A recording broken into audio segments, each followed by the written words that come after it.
Today we are talking about right to buy. If you are a council tenant, you reserve the right to buy your home. This is known as right to buy.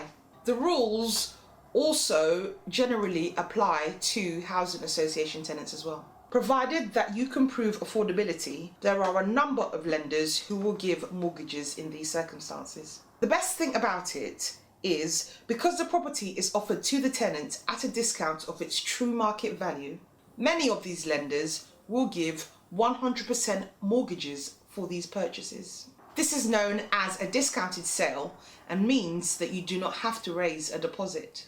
Lenders only want the names of the council tenants on the mortgages, nobody else's names. This makes it harder for would-be profiteers to commit any kind of fraud. What do you mean? You may be asking. Well, a tenant may want to take advantage of the discount, but may not be able to afford it. So it's really tempting to get someone else on a mortgage who will eventually benefit from the sale at its true market value. The reality is that unless this person already lives in the property and is known to the council, it will be very hard. Right to buy has been popular since the Thatcher years.